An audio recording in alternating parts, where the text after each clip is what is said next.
Hey hello fellas, gimana kabarnya? Semoga baik-baik saja ya. Di video ini kita mau ngapain ya? Ada yang tahu? Di video ini, aku mau menjelaskan seputar interview berbasis kompetensi pada setting assessment center. Yuk disimak baik-baik. Nah, di sini ada 9 pokok bahasan yang akan kita ulik. Tanpa menunggu lama-lama lagi, kita langsung cus ke pembahasan yang pertama ya. Wawancara atau interview. Teman-teman tentunya sudah pernah melakukan wawancara ya, mungkin di saat mau mendaftar ke perguruan tinggi atau tempat lainnya. Nah, ternyata teman-teman, interview yang kita kenal sebelumnya itu disebut dengan interview tradisional loh. Interview tradisional sendiri mempunyai karakteristik umum, wah apa saja tuh? Jadi, yang pertama adalah metodenya seringkali tidak terstruktur, lalu biasanya ketika sedang melakukan wawancara, pewawancara tidak mempertanyakan pandangan kandidat terhadap suatu pemahaman yang bersifat situasional. Dan pada interview tradisional ini, interviewer tidak semuanya terlatih. Nah, interview tradisional ini ada tipe-tipenya teman-teman. Tipe yang pertama adalah the fact finder. Tipe interview ini berusaha mencari fakta terhadap informasi spesifik tentang latar belakang pengalaman seseorang. Ini interview yang biasa kita lakukan di mata kuliah kalau penelitian, makanya contohnya ada peneliti muda dari mahasiswa. Lalu tipe yang kedua adalah the therapist. Tipe interview ini bertanya tentang perasaan, sikap, maupun motif yang mendasari perilaku seseorang.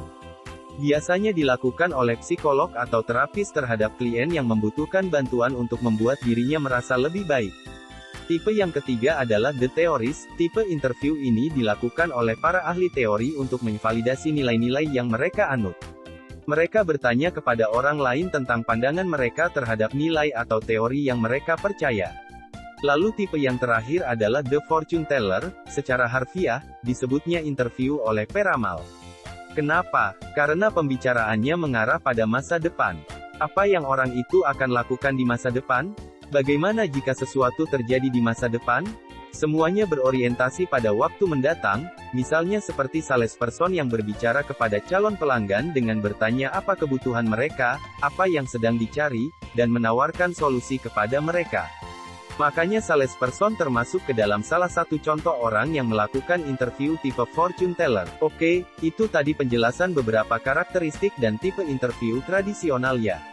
Nah, sebuah interview tradisional sendiri tentunya bisa terjadi karena ada alasannya, ada dorongannya gitu. Nah dorongannya itu apa aja? Yang pertama perception driven, interview ini didasari oleh persepsi yang lebih intuitif dan berorientasi pada perasaan. Perception driven ini dilakukan dengan cara good feel interview, yaitu interview yang berorientasi pada firasat pewawancara sebagai standar untuk menilai kandidat. Itu dorongan yang pertama. Lalu ada experience driven, interview ini didasari oleh pengalaman yang menggunakan pengalaman kerja dengan cara yang intuitif.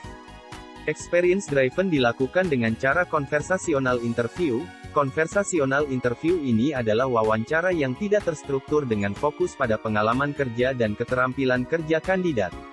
Nah, itu yang kedua. Lalu, dorongan yang ketiga attribute driven, interview ini menekankan atribut dengan menggunakan kata-kata sifat untuk menggambarkan orang.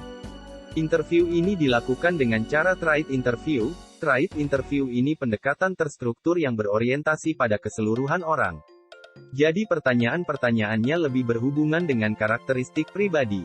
Nah dorongan yang terakhir adalah behavior driven, interview ini mengadopsi strategi yang digerakkan oleh perilaku, menekankan organisasi, deskripsi, dan kesimpulan yang hati-hati tentang orang-orang.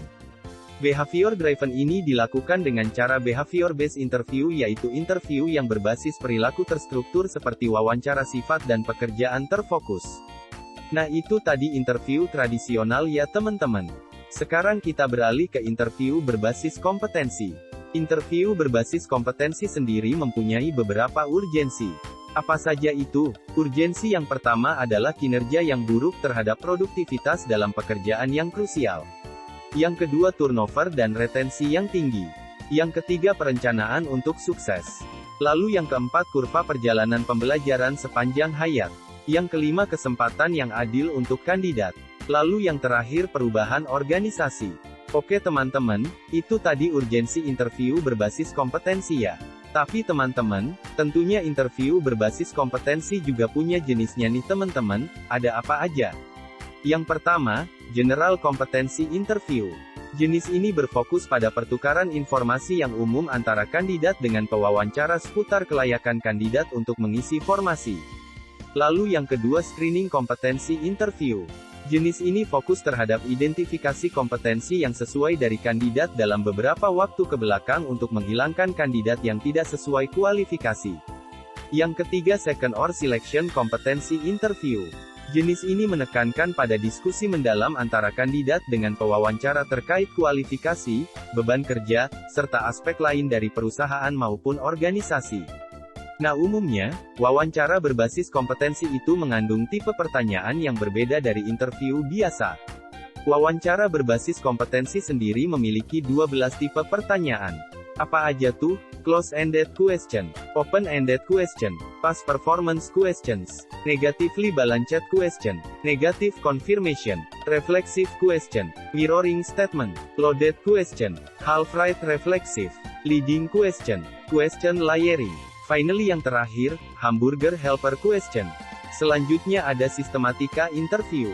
Di sini tentunya menjadi agenda utama, yang ditandai sejak dibukanya wawancara dengan membangun raport. Kemudian dilanjutkan dengan melakukan review singkat terhadap resume perjalanan karir kandidat untuk menvalidasi apakah yang tertulis adalah benar adanya. Setelah itu, dilakukan wawancara utama dengan aktivitas yang berfokus pada pengalaman kerja kandidat selama 2 tahun ke belakang menggunakan kasus situasional, untuk menemukan kecocokan kompetensi dengan perusahaan yang sekarang. Terakhir, wawancara ditutup dengan memberikan kesempatan bertanya kepada kandidat dan ucapan terima kasih dari dua pihak. Nah teman-teman, prinsip-prinsip dasar yang perlu diperhatikan dalam melakukan wawancara berbasis kompetensi yaitu informasi perilaku masa lalu, parameter yang dipakai adalah kompetensi, pewawancara haruslah orang yang terlatih dan informasi yang disampaikan harus relevan. Tidak hanya perlu memahami prinsip dasar, dalam melakukan wawancara ini perlu mengetahui dua fokus metode yang disebut FACT dan STAR konsep yang paling sering digunakan dalam pelaksanaan wawancara berbasis kompetensi yakni Situation, Task, Action dan Result Start. Metode ini membantu pewawancara untuk mengurai tahap demi tahap saat bertanya kepada kandidat. Teman-teman tahu gak bedanya interview biasa sama interview berbasis kompetensi?